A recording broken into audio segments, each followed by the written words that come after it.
Hello everyone, welcome to Studynetic. मैं हूं पूजा मेहता और मेरे यूट्यूब चैनल में आप सभी का वेलकम है।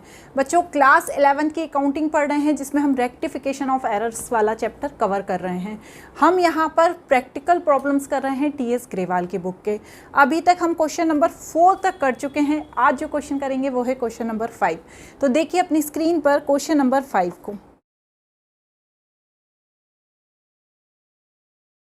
जैसे कि मैंने पहले क्वेश्चन में भी बताया था 4 नंबर के कि पहले रॉन्ग एंट्री की जाती है, फिर रिवर्स एंट्री की जाती है, फिर करेक्ट एंट्री की जाती है और फिर रेक्टिफाई एंट्री की जाती है।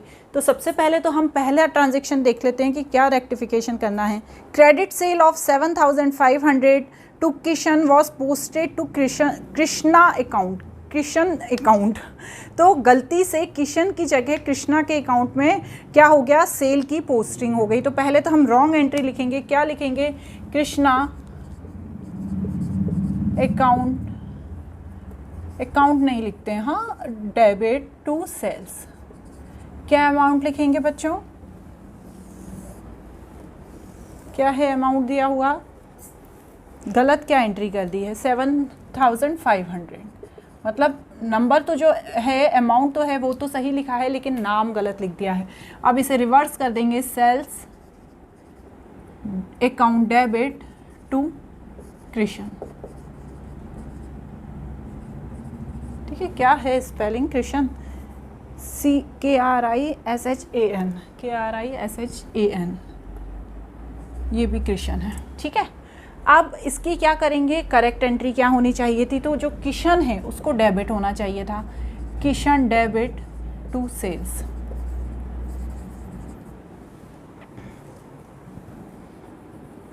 To sales. ठीक है, अमाउंट 7,500 ही लिखेंगे। यहाँ पर भी 7,500, क्योंकि अमाउंट की कोई गलती नहीं हुई है। ठीक है, इसे भी 7,500 लिखेंगे। अब इसको रेक्टिफिकेशन कैसे करेंगे? भैया, जिसे डेबिट किया है उसे क्रेडिट कर दो। जब अमाउंट की गलती नहीं होती है ना, तो उस एंट्री को रेक्टिफाई करना बड़ा आसान होता है। तो किशन को तो हम डेबिट ही रखेंगे, लेकिन जो कृष्ण है उसको क्रेडिट कर देंगे 7,500 से। क्लियर हुआ? सेकंड क्या दिया है? Cash sale 7,000 to Meenu was posted to credit of Meena. मतलब कैश सेल करी 7,000 की मीनू को, लेकिन क्रेडिट कर दिया मीना को। तो अब हम क्या करेंगे? जो रॉन्ग एंट्री है उसको करेंगे। तो cash account debit to Meena. Meena के अकाउंट में डाल दिया ना हमने, कितना? 7,000 रुपये। अब इस एंट्री को हम रिवर्स कर देंगे। Meena debit to cash 7,000। ठीक है, तो करेक्ट एंट्री क्या होनी चाहिए थी? Cash account debit to sales. क्योंकि जब हम कैश में कोई सामान बेचते हैं तो हमें मतलब नहीं होता है कि हमने किसको सामान बेचा। ठीक है ना, हम उसका नाम मेंशन नहीं करते हैं, क्योंकि हमारे पास तो कैश आ गया। अब हमने किसी को भी सामान बेचा हो, हमें क्या करना? तो हमने यहाँ पर इसे 7,000 लिख दिया। अब क्या करेंगे? जो मीना है, जिसके पास 7,000 रुपये चले गए हैं, जिसकी मतलब हमने एंट्री कर दी है, उसको हम डेबिट कर देंगे, और जो सेल्स हैं उसको हम क्रेडिट कर देंगे। ठीक है ना, हमने यहाँ पे नाम मेंशन नहीं किया है क्योंकि हमने कैश सेल्स किया था, लेकिन यहाँ पर हमने नाम मेंशन किया है तो उसको हमें क्या करना पड़ेगा? डेबिट करना पड़ेगा, और सेल्स को क्रेडिट करना पड़ेगा। नेक्स्ट ट्रांजेक्शन क्या है? Amount of 1,500 withdraw from bank by the proprietor for his personal use was debited to purchase account. मतलब 1,500 रुपये बैंक से निकाले गए प्रोप्राइटर द्वारा अपने पर्सनल यूज़ के लिए, लेकिन परचेज अकाउंट में डाल दिए गए। तो क्या एंट्री कर दी गई? Purchase account debit to bank. गलती से ये एंट्री कर दी गई। क्या अमाउंट दिया हुआ है बच्चों? 1,500। अब इस एंट्री को हम क्या करेंगे? रिवर्स कर देंगे। Bank account debit to purchase 1,500। ठीक है, अब होना क्या चाहिए था? खुद के खर्चे के लिए निकाला है तो होना चाहिए था drawing account debit to bank. कितना? 1,500। अब इसको रेक्टिफाई कैसे करेंगे? जो ड्राइंग है उसको तो हम डेबिट ही रखेंगे, लेकिन जो हमने परचेज अकाउंट को कर दिया था डेबिट, उसको क्रेडिट कर देंगे। तो यहाँ पर drawing account debit 1500 to purchase account 1500। Clear. Next क्या है, credit sale of old furniture to Mohan for 1700 was posted is 7100। ये जो ट्रांजेक्शन है ना, इसको लेके बहुत सारे बच्चे कंफ्यूज रहते हैं, तो इस ट्रांजेक्शन को हम अच्छे से समझते हैं। जो पुराना फर्नीचर था वो उधार सेल में मोहन को बेच दिया और पोस्ट कर दिया 7100। तो एंट्री क्या होगी, गलत किया है, मोहन अकाउंट डेबिट, मतलब बेचा कितना था, मोहन को ही बेचा है लेकिन 7100 का लिख दिया है, तो Mohan account debit to furniture 7100। अब इस एंट्री को हम रिवर्स कर देंगे, furniture account debit to Mohan 7100। अब एंट्री क्या होनी चाहिए थी, मोहन अकाउंट को ही डेबिट करना था और फर्नीचर अकाउंट को क्रेडिट करना था, तो हम क्या लिखेंगे, मोहन डेबिट टू फर्नीचर 1700। ठीक है, यहाँ तक तो क्लियर है मैडम। अब इसको रेक्टिफाई कैसे करेंगे, तो हमको इसमें क्या करना पड़ेगा, सेल्स को तो डेबिट में डालना पड़ेगा, सेल्स अकाउंट डेबिट, और जो मोहन है, ठीक है ना, मोहन है, मोहन को हमने सेल किया है, मोहन को हमें डालना पड़ेगा क्रेडिट में, वो फर्नीचर को भी हमें क्रेडिट में डालना पड़ेगा। ठीक है, अब मोहन ने कितना पेमेंट किया, 1700 का, तो 1700 यहाँ लिख देंगे।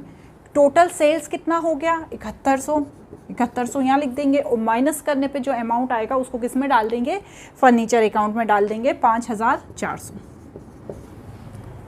क्लियर हुआ ना, मतलब मोहन को तो 1700 का ओल्ड फर्नीचर बेचा ना, इसलिए हमने मोहन को 1700 से क्रेडिट कर दिया, ज़्यादा कितने का लिख दिया हमने, 5400 का, तो उसको फर्नीचर अकाउंट में डाल दिया 5400, और 7100 से सेल्स अकाउंट को डेबिट कर दिया।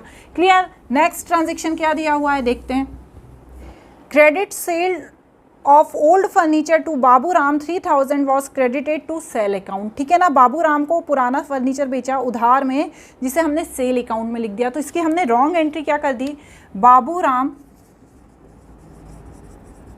Account debit to sales. ठीक है ना, अमाउंट की कोई गलती है क्या, देखते हैं, नहीं अमाउंट की कोई गलती नहीं की है। ठीक है, अब इसको रिवर्स कर देते हैं, sales account debit to Baburam. ठीक है, 3000। अब इसकी करेक्ट एंट्री क्या होनी चाहिए थी, बाबूराम डेबिट टू फर्नीचर 3000। ठीक है, अब इसको रेक्टिफाई करने के लिए क्या करेंगे हम, जो सेल्स है उसको हम कर देंगे डेबिट, और जो फर्नीचर है उसको कर देंगे क्रेडिट। ठीक है, कितने की, 3000 की। ठीक है ना, रॉन्ग एंट्री क्या कर दी, बाबूराम अकाउंट डेबिट कर दिया, टू सेल्स कर दिया, क्योंकि भैया हमने क्या करा, सेल्स अकाउंट में डाल दिया, जबकि हमें डालना किस में था, फर्नीचर अकाउंट में डालना था। 3000 की कर दी, अब इसे हमने रिवर्स कर दिया। इसकी करेक्ट एंट्री क्या होनी चाहिए थी, Baburam account debit to furniture account. अब जब हम इसमें सुधार करेंगे तो जो हमने सेल्स अकाउंट में डाला है उसको हमें डेबिट करना पड़ेगा, तो हमने सेल्स अकाउंट को डेबिट कर दिया, और जो फर्नीचर है उसमें 3000 होना चाहिए थी, इसलिए उसे क्रेडिट करना पड़ेगा। क्लियर। नेक्स्ट क्या दिया हुआ है, cheque of 1280 received from Farid was dishonor and has been posted to the debit of sales return account। मतलब जो 1250 का जो चेक था वो रिसीव हुआ फरीद से, वो डिसऑनर हो गया, लेकिन सेल्स रिटर्न अकाउंट में उसकी पोस्टिंग हो गई। तो सबसे पहले तो जो रॉन्ग एंट्री है उसे करेंगे, सेल्स आ रहा है ना अभी, sales return account debit to bank account. ठीक है, गलत एंट्री हो गई, सेल्स रिटर्न में चला गया, कितना अमाउंट चला गया बच्चों, 1280। अब इसे रिटर्न कर बिल्कुल रिवर्स कर दो, bank account debit to sales return 1280। अब सही क्या होनी चाहिए थी, डिसऑनर की एंट्री होनी चाहिए फरीद से, तो Farid account debit to bank account कितनी, 1280। अब इसकी रेक्टिफाई एंट्री करने के लिए हम क्या करेंगे, जो फरीद है उसको तो डेबिट ही रखेंगे, लेकिन जो सेल्स रिटर्न है उसको हम क्रेडिट में ले आएंगे। कितना, 1280। क्लियर। जो गलती हो जाती है उसे सुधारने के लिए हम उसे क्रेडिट में ले आती है। इस तरह से आज हमने यहाँ पर क्वेश्चन नंबर 5 किया। अगला क्वेश्चन हम हमारे नेक्स्ट वीडियो में करेंगे। आपको मेरा ये वीडियो कैसा लगा मुझे ज़रूर बताइएगा। Thank you.